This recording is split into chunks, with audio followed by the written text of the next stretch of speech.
जय श्री कृष्णा दोस्तों, कैसे हैं आप लोग। आई होप सब लोग बहुत अच्छे से होंगे। तो आप सभी का फिर से स्वागत है क्रिएटिव लाइफ विद कीर्ति मेरे चैनल में। तो आज मैं आपसे मंडे का ब्लॉग शेयर कर रही हूँ। मैं अल्टरनेट डेज पे ही ब्लॉग डाल पाती हूँ क्योंकि मेरे लिए अभी पॉसिबल नहीं हो रहा है रोज़ के रोज़ डेली ब्लॉग्स डालना। तो आई होप आप लोगों को मेरे ब्लॉग अच्छे लग रहे होंगे।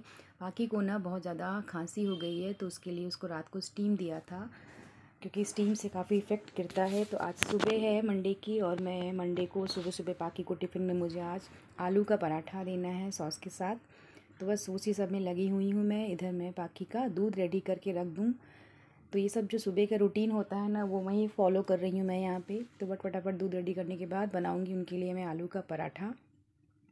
और ये देखिए आटा आया हुआ है। मैं आप लोगों से एक चीज़ शेयर करना चाहूँगी यहाँ पे फ्रेंड्स, क्योंकि क्या होता है ना, हम जो पैकेट का आटा खाते हैं ना वो डाइजेशन को बहुत ज़्यादा डिस्टर्ब कर रहा था। मतलब मेरा खुद का पेट बहुत ज़्यादा ख़राब हो गया था। आई डोंट नो, बहुत लोगों को वही सूट करता है। मैक्सिमम लोग यूज़ करते हैं पैकेट का आटा। बट जब से मैंने आटे को ना चक्की पे पिसवा के इस तरीके से यूज़ करना स्टार्ट किया है, मैं खुद डिफरेंस फ़ील कर पा रही हूँ कि डाइजेशन कितना इम्प्रूव हुआ है। क्योंकि जो आटा हम यूज़ करते हैं ना पैकेट वाला, वो बिल्कुल मैदे जैसा होता है, फाइबर उसमें होते ही नहीं है। तो चलिए इधर मैं आटा रेडी कर रही हूँ। आटे में मैं आपको बताऊँ 5 किलो गेहूँ के साथ हाफ़ केजी चना यानी बेसन का रेशियो रहता है। इस तरीके से आप आटा गुदवाइए, आपको भी बहुत इफ़ेक्ट गिरेगा, बहुत अच्छा इम्प्रूव होगा आपका डाइजेशन। तो बस फटाफट मैं आलू का यहाँ पे आटा रेडी कर रही हूँ। पटक इसलिए रही हूँ क्योंकि इंस्टेंट मुझे आटा बनाना है, मैंने गूँथ के रखा नहीं है तो सॉफ्टनेस आएगी नहीं और बेलने में पराठे फट सकते हैं। तो यहाँ पटक पटक के मैंने आटे को गूँधा और उसके बाद में फटाफट मैंने 2 पराठे रेडी किए पाकी के लिए। आलू के 2 ही ले जाती है वो। तो ये हो गए हमारे पराठे रेडी। इसके बाद फ्रेंड्स मैं चली गई थी नहाने। नहा वहाँ के मैंने अपने लड्डू गोपाल जी की पूजा वूजा की और उसके बाद वापस से किचन में आ गई क्योंकि सुबह का टाइम फटाफट काम ऐसे ही होते हैं। तो यहाँ मैं बना रही हूँ करेले की सब्ज़ी। और एक बात और बताऊँ, कोई नहीं खाता मेरे घर में करेले की सब्ज़ी सिवाय मेरे। पहले मैं इन सब चीज़ों को जो मुझे अच्छी लगती थी ना स्किप कर देती थी कि कोई खाता ही नहीं है तो क्या बनाऊँ। बट अब मैंने स्टार्ट कर दिया है कि अगर मुझे कोई चीज़ पसंद है और वो हेल्दी है तो सिर्फ इसलिए उसको नहीं मैं स्किप करूँगी कि कोई और नहीं खाता। तो यहाँ पे अपना ख्याल रखना भी बहुत ज़्यादा ज़रूरी हो जाता है। तो हेल्दी चीज़ें जो आपकी पसंद नापसंद की हैं आप उनको अपने लिए ज़रूर कीजिए। थोड़ा सा केयर अपनी भी कीजिए। हमेशा हम केवल दूसरों की, घर वालों की मदद करने में, उनकी केयर करने में लगे रहते हैं और अपने आप को एकदम से अवॉइड करते रहते हैं। तो यहाँ पे मैं वही कर रही हूँ। आज मैं बना रही हूँ अचारी करेले। ये मेरी मम्मी जी, मतलब मेरी सास बनाती हैं। वो पहले करेलों को बारीक बारीक ऐसे कट कर लेती हैं और फिर उसको नमक और हल्दी डाल के अच्छे से मसल लेती हैं, जैसे मैं यहाँ पे कर रही हूँ अभी। और अच्छे से इसको मसल लेने के बाद नमक डाल के फिर इसको कवर करके 10 मिनट के लिए रख देते हैं। तो मैं भी वहाँ यहाँ पे वही कर रही हूँ। 10 मिनट के लिए मैंने इसको साइड में रख दिया और इधर मैं इसका तड़का रेडी कर रही हूँ। करेले में आप जितना करेला रहेगा अगर उतनी ही प्याज डालते हो ना कट करके तो बहुत ही टेस्टी करेले बनते हैं। तो आज लंच में मैंने सुबह बना लिया था उठ के राजमा बनाया है मैंने, क्योंकि पाकी को राजमा चावल खाना था लंच में। तो मैंने कहा ठीक है, इधर मैंने चावल भी चढ़ा दिया कुकर में। और अब मैं अपने करेले फ्राई करने जा रही हूँ। फ्राई करने का तरीका मैं आपको बताऊँ, सिंपल सूखी हुई लाल मिर्च और लहसुन की 4-5 कलियाँ, बस इनसे ही, और थोड़ा सा हींग अगर आप डालना चाहो तो, इनसे ही ये करेले फ्राई होते हैं। नमक और हल्दी पहले ही करेलों में पड़ चुकी होती है। तो तड़का इधर रेडी हो गया है और बस थोड़ा सा इसको गर्म होने के बाद करेले डाल दूँगी। आपको मैं सच्ची बोल रही हूँ, इस तरीके से करेले कभी बना के देखना आप। बहुत यम्मी, बहुत टेस्टी बनते हैं। इनको आप सीधा पराठों से खाएंगे ना तो बहुत अच्छे लगते हैं। तो बस यहाँ पे सारे करेले मैंने डाल दिए कढ़ाई में। और प्याज की क्वांटिटी मुझे एक्चुअली इक्वल लेनी थी करेले के, बट कोई नहीं, जितनी थी मैंने उतनी डाल दी। और बस प्याज यहाँ पे ना भूनते नहीं हैं, डायरेक्ट करेले के साथ डालते हैं और अच्छे से सौटे कर लेना। अच्छे से मिक्स करने के बाद मैंने यहाँ पे इसमें ऐड किया 1 चम्मच अचार का मसाला, जो भरवा करेले या बैंगन का मसाला होता है ना, वो ऐड करना। बस इसको अच्छे से चला करके आपको ढक के रख देना है और इसके बाद गैस को सिम कर देना है। मीन्स गैस की जो फ्लेम है वो कम कर देनी है। चलिए जब तक हमारे करेले पकते हैं तब तक आपको दिखाती हूँ कि मैंने दिवाली के लिए क्या क्या ख़रीदा है। तो ये है एक साइड में, डोर के साइड में या विंडो के साइड में लटकाते हैं लटकन जैसे, ये बहुत सुंदर लगा था। ये लिया मैंने 2। एक पेयर मैंने इसकी ली, बहुत ही खूबसूरत। इसकी जो बेल्स लगी हैं नीचे ना बहुत ही प्यारी हैं, तो बहुत अट्रैक्टिव लग रहा था तो इसको ख़रीदा 1 पेयर में मैंने। और एक्चुअली ये सब चीज़ें ना, ये जो मैं आपको दिखा रही हूँ, ये मैंने गुजरात से ली हैं। तो ये वहाँ की हैंडमेड चीज़ें हैं, वहाँ का पूरा मार्केट ही लगता है ऐसा। तो लास्ट नवरात्रि में मैं गई थी गुजरात, तो वहाँ से मैंने ये दोनों चीज़ें, ये बंधनवार साइड के जो लटकन होती है और एक ये दोनों पैर ये मैंने गुजरात से लिया था नवरात्रि के टाइम पे। तो अब इनको यूज़ करने का टाइम आ गया है। बहुत ही खूबसूरत है, इसमें ऐसी बर्ड्स बनी हैं, कांच लगे हुए हैं। ये बर्ड्स मैं घर में भी बनाती हूँ, मुझे आती है, बट अभी फ़िलहाल ये रेडीमेड लिया, कांच में लगे हैं इसमें। बहुत ही कलरफुल और वाइब्रेंट सा प्यारा सा लग रहा था तो ले लिया। तो चलिए इतने में हमारी करेले की सब्ज़ी भी लगभग रेडी हो गई है। इसको थोड़ा और पकाना है अभी। जब करेले एकदम से मैश हो जाते हैं, एकदम से गल जाते हैं ना, तब इनको खाने का स्वाद अलग ही आता है। तो बस इतने में पाकी के स्कूल से आने का टाइम भी हो गया था, तो मैंने उसका और अपना दोनों का लंच यहाँ पे निकाला। अपनी प्लेट में मैंने रखे अपने अचार वाले करेले। और बस हम दोनों का लंच यहाँ पे रेडी हो गया है। तो अब हम दोनों मम्मी और बेटी साथ में बैठ के लंच करेंगे। तो मैं वही बोल रही थी दोस्तों, अपनी हेल्थ के साथ कभी भी आप जो है ना कॉम्प्रोमाइज़ मत करिए। अगर कोई ऐसी चीज़ है जो आपको अच्छी लगती है तो आप अपने लिए ज़रूर करिए, क्यों अगर उससे आपको बेनिफिट होता है। तो मैं पहले बहुत करती थी, मुझे ना ग्रीन सब्जियां बहुत पसंद हैं, मतलब साग पालक हो, चाहे चौलाई हो, चाहे बथुआ हो, वो सब मैं नहीं खाती थी क्योंकि कोई खाता नहीं है करके। बट अब मैंने सब शुरू शुरू किया है अपने लिए बनाना, और थोड़ा ही बनाती हूँ और खाती हूँ। तो इधर लंच करने के बाद से दोपहर में थोड़ा थक रही थी, तो मैं 10 से 15 मिनट के लिए ना मैंने छोटी सी नैप ले ली, क्योंकि जब मुझे सोना होता है ना तो मैं सो ही जाती हूँ। शाम को उठी, शाम को उठने के बाद फिर वो जो शाम की रूटीन होती है, चाय वाय पिया हम लोगों ने। और अब मैं आ गई अब यहाँ पे दिवाली के लिए अपने हाथों से मैंने सोचा एक जो तोरण होता है या जो बंधनवार होता है वह खुद बनाऊँगी। तो साइड के लिए जो लगाने के लिए तो मैं ले आई मार्केट से, बट दरवाजे के मेन डोर पे लगाने के लिए जो सामने से मैंने सोचा मैं खुद बनाऊँगी। तो यहाँ पे मैंने ले लिए हैं कलरफुल ऊन, और अभी इन ऊन से मैं छोटे छोटे से टैसल्स बना रही हूँ। आप देखिए फिंगर पे मैंने रोल कर लिया है 15 to 16 टाइम्स ऊन को। और उसके बाद जो लास्ट एंड बचती है ना, उसको घुमा करके और वापस से अंदर डाल के इस तरीके से एक नॉट लगा लेनी है। नॉट लगाने के बाद उसको खींच के बिल्कुल टाइट करना है इस तरीके से। हाँ, और अब इसमें आपको कुछ नहीं करना है। जो एक्स्ट्रा ऊन है, मीन्स नीचे से दूसरा ऊन ले करके आपको उससे आपको उस टैसल को अच्छे से टाई कर लेना है, मीन्स टाइट बांध लेना है इस तरीके से।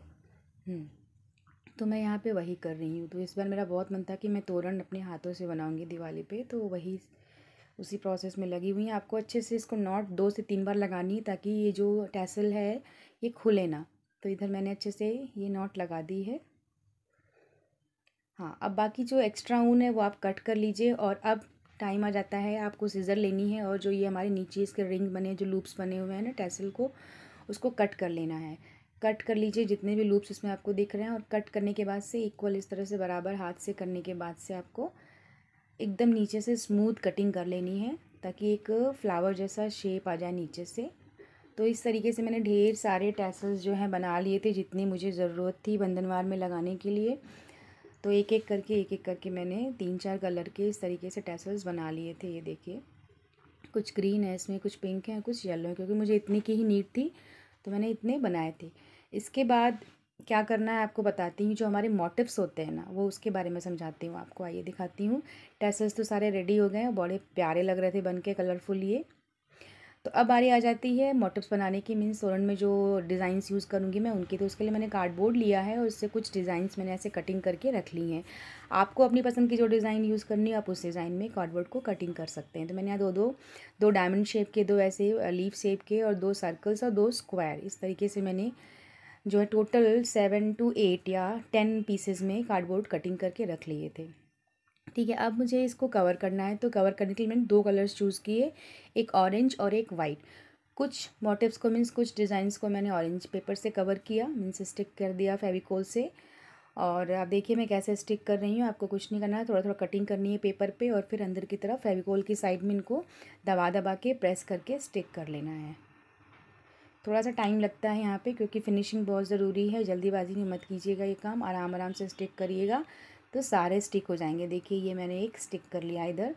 इसी तरीके से जितने भी मेरे ये मोटिव्स जो डिज़ाइंस में बनाने जा रही हूँ अभी, उन सबको मैं एक एक करके यहाँ पे स्टिक करती जा रही हूँ। तो ये सारे अभी मेरे ऑरेंज कलर वाले जो डिज़ाइंस थे वो रेडी हो गए हैं, सब रेडी हो गए हैं। आप देखिए अब इसके बाद बहुत इजी है और बहुत ही ब्यूटीफुल बंदरवाल बन के ये रेडी हुआ था। इसके बाद जो नेक्स्ट डिज़ाइंस बचते हैं ना, वो है, उसको मैंने यूज़ किया वाइट कलर के साथ। तो बस अब वाइट पेपर मैंने निकाला, कटिंग की उनके अकॉर्डिंग। वही सेम प्रोसेस यहाँ पे आपको दोबारा से रिपीट करना है। साइड साइड से कटिंग करिए, कार्डबोर्ड पे फेविकोल लगाइए और फिर धीरे धीरे करके पेपर को घुमाते हुए फेविकोल की साइड स्टिक कर लीजिए। तो इस तरीके से देखिए मैंने वाइट वाले भी अपने डिज़ाइंस रेडी कर लिए हैं और ऑरेंज कलर वाले भी, ठीक है।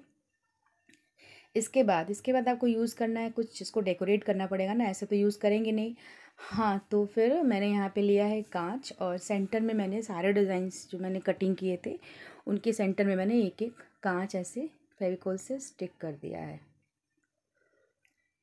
तो बहुत सिंपल सा बंधनवार बन रहा है, बट लुक इसकी जो आई थी ना लास्ट में वो बहुत ही प्यारी थी, लगा के दरवाजे पे बहुत ही खूबसूरत लग रहा था। अभी तो मैं आपको बनाते हुए दिखा रही हूँ, बनने के बाद मुझे खुद ही नहीं मतलब बिलीव हो रहा था कि इतना प्यारा बन गया है। तो ये देखिए इधर मैंने कांच लगा लिए हैं। अब आती है इसमें मेन कारीगरी की करने का जो टाइम है। तो आपको यहाँ पे वाइट सीमेंट या पुट्टी लेनी है, उसमें थोड़ा सा फेविकोल ऐड करके इस तरीके से एक पेस्ट बना लेना है और उसको कोन में भर लेना है, ठीक है। फिर उस कोन को जैसे मेहंदी की कोन चलाते हैं ना उस तरीके से यूज़ करते हुए सारे डिज़ाइंस जितने आपने कटिंग करके रखे उन सब की आउटलाइन कर लेनी है इस तरीके से। तो अभी मैं इधर वही कर रही हूँ, जितने भी मेरे पास डिज़ाइंस हैं सबको मैं इससे आउटलाइन दे रही हूँ। वॉल पुट्टी का इस तरीके का पेस्ट बनाना अगर आपको नहीं आता है तो आप मेरे पुराने वीडियोस पे जाके चेक कर सकते हैं, वहाँ मैंने पूरा डिस्क्रिप्शन में पूरा डिटेल मेथड बताया है कि वॉल पुट्टी और फेविकोल का मिक्स पेस्ट इस तरीके से कैसे रेडी करें जो हम अच्छे से आसानी से कोन में यूज़ कर सकते हैं। तो इधर मैं वही कर रही हूँ। अभी मैंने जो कॉर्नर्स जो हमारा कांच था उसके कॉर्नर में उसके साइड को भी मैंने कवर कर दिया, और यहाँ पे मैं डिज़ाइन क्रिएट कर रही हूँ। मैंने एक बहुत सिंपल सा डिज़ाइन स्टार्ट किया और उसको ही ख़त्म कर रही हूँ मैं हर डिज़ाइन पे। मीन्स कांच के साइड साइड में मैंने ऐसे लाइंस बना रखी हैं, आपको जैसा डिज़ाइन सूट करता हो आप वैसा बना सकते हैं।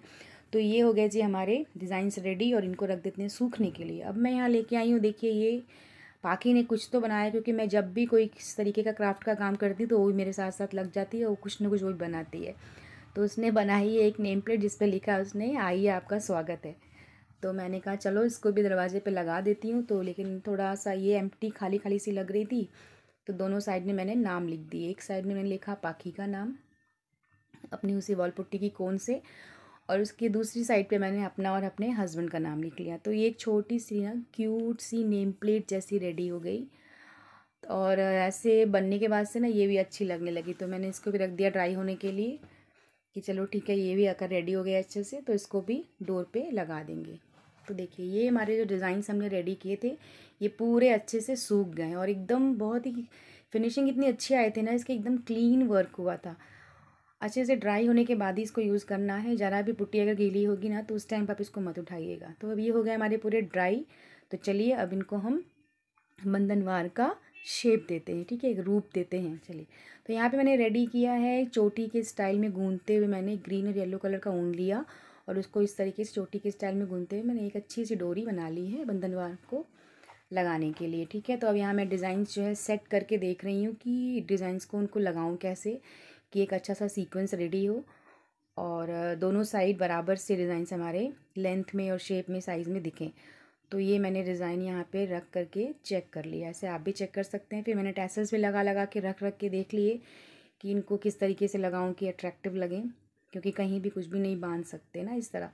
तो इस तरीके से मेरा फाइनल लुक निकल के आया कि हाँ इस तरीके से अरेंज करूँगी तो ये अच्छा लगेगा। तो बस ये सब सेट करके देखने के बाद अब जो बारी आती वो आती है हमारी टैसल्स को इस डोरी पे बांधने की। तो मैंने सारे टैसल्स जो हैं उसी गैप पे जहाँ पे मैंने लगा के देखे थे उसी उसी गैप पे मैंने टैसल्स को सारे बांध लिए, और जो भी एक्स्ट्रा ऊन वगैरह जो बच जाता है टाई करने के बाद उन सबको आपको एक एक करके कटिंग करके ना अलग कर देना। उससे क्या है फिनिशिंग अच्छी आएगी, कुछ भी एक्स्ट्रा इधर उधर से निकला हुआ नहीं दिखना चाहिए। तो मैं यहाँ पे वही कर रही हूँ, जितने भी एक्स्ट्रा ऊन नॉट लगाने के बाद बचे हुए थे वो सब मैंने काट के अलग कर लिए, ठीक है। अब बारी आ जाती है डिज़ाइंस पे टैसल्स लगाने की। तो यहाँ पे आप फेविकोल यूज़ नहीं कर सकते क्योंकि जल्दी चिपकता नहीं है ऊन। तो मैंने यहाँ यूज़ किया है ग्लू गन। थोड़ा थोड़ा सा ग्लू लगाइए टैसल्स के ऊपर, और जितने भी आपके डिज़ाइंस बने उनके नीचे की साइड में इनको स्टिक करते जाइए। तो ये फट से स्टिक हो ही जाता है ग्लू गन से। तो ये रहा हमारा एक डिज़ाइन रेडी हुआ। इस तरीके से मैंने सारे ही डिज़ाइंस पे ये टैसल्स नीचे की साइड में लगा दिए, और इनको लगाने के बाद ना वो डिज़ाइन एकदम क्यूट से लगने लगे। देखो आप कितने प्यारे लगने लगे हैं ये। तो इस तरीके से सारे पे लगा लिया, और अब ये देखिए मेरा final reveal means final look आ गया मेरे बंधनवार का। इतना प्यारा लग रहा था ना बनने के बाद, और मुझे खुद को बहुत खुशी हो रही थी कि मैंने खुद से बनाया है हाथों से। तो आप भी ट्राई करिए। अगर आपको अच्छा लगा ये वंदन व्यवहार तो आप भी बनाइए घर पे। दिवाली अपनी अपनी इस दिवाली पे अपने घर के दरवाजे को अपने हाथ के बने वंदन व्यवहार से सजाइए। तो इस वीडियो में अगर कुछ भी आपको अच्छा लगा हो तो लाइक ज़रूर करिएगा, चैनल पे न्यू हो तो सब्सक्राइब भी ज़रूर करिएगा। फिर मिलती हूँ। राधे राधे।